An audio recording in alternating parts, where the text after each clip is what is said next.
I used to work for a company with headquarters in Israel, one of my favorite destinations for business travel. I used to go to the Holy Land 3 to 4 times per year and was fortunate to see many interesting and historical places. I visited Bethlehem on a few occasions, the last time being in 2009, the week prior to Christmas.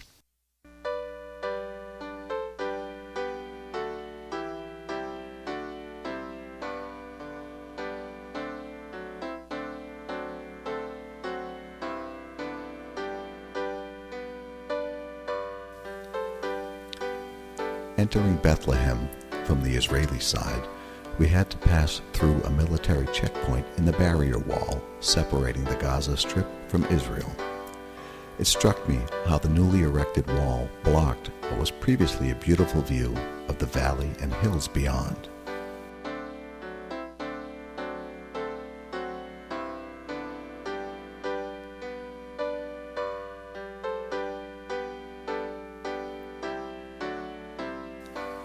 This is a view from the Palestinian side of the barrier wall. As we arrived at the plaza surrounding the Church of the Nativity, I was amazed at how few people were there. I'd have thought that this religiously significant site would be overrun with tourists so close to Christmas. However, due to recent unrest at the borders during that time, tourists stayed away, believing that it was unsafe to travel there. The main entrance to the church has been reduced in size over the years. You'll notice the larger outline of an opening that was probably 15 to 20 feet high. However, more than 10 centuries ago, invaders on horseback entered the church through those doors and destroyed much of what was in place at the time. To prevent that from happening again, the entrance was made smaller. After several additional adjustments, the door now, at its current height, is just over 4 feet high. I had to duck down to enter through the doorway. They now call this entrance the Gate of Humility, because everyone must bow their heads upon entering to gain access.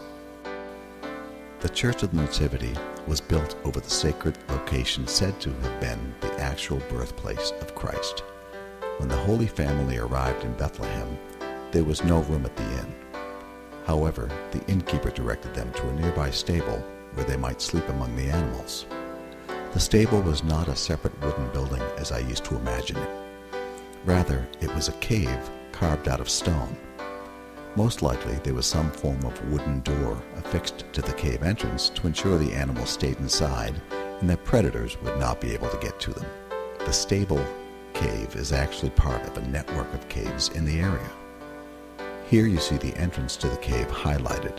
This is most likely where the Holy Family entered.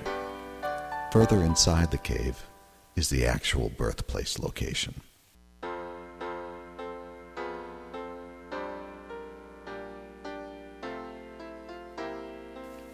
Here you see the church building erected over the caves below.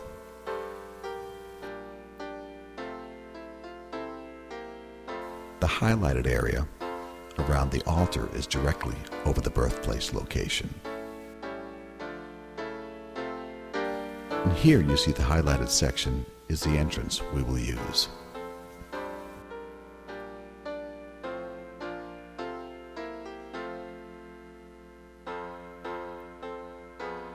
To enter the church, we have to pass through the Gate of Humility. At the time of my last visit, the inside of the church was empty of all seating.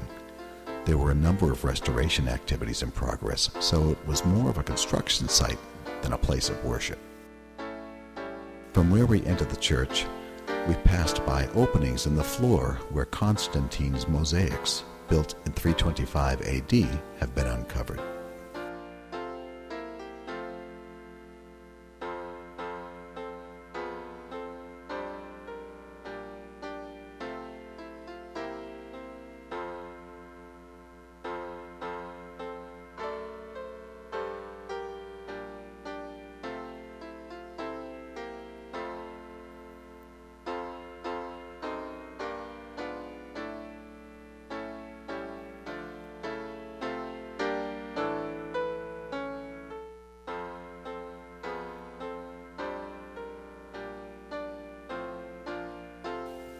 I've heard from others who have traveled there in recent years that much of the restoration is now complete.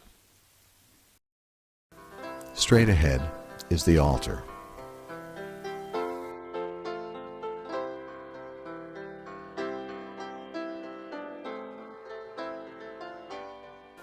As we approached the altar, our guide directed us towards the right side.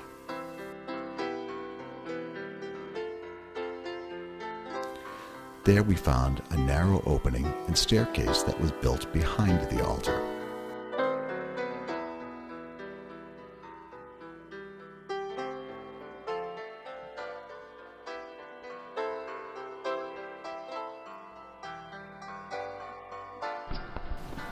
I didn't expect to be right at this most sacred location after descending this dark staircase. However, as soon as we got to the bottom of the stairs, we walked a few feet inside the chamber, and there on the right was a decorated little alcove marking the actual birthplace of Christ. This focus area is approximately the size of a residential fireplace. There was a golden marker embedded in the marble floor that denotes the actual place of birth. The marker has 14 appendages signifying the 3 sets of 14 generations in the genealogy leading up to Jesus Christ. Just across from the actual birthplace is the spot where the manger was set. Most of the walls and ceiling rock surface is covered by hanging leather tapestry to prevent tourists from chipping away samples of the stone to take with them.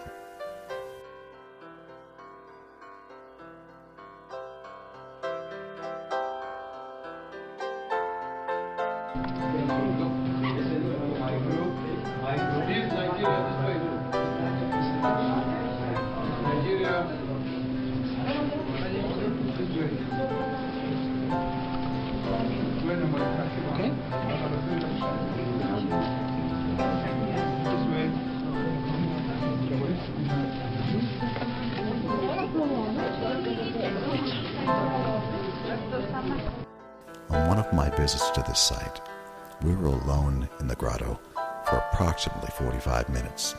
No tourists or other visitors. In the calm and quiet, you can feel the significant enormity of it all. Visitors leave the grotto via a second staircase, arriving on the left-hand side of the altar above.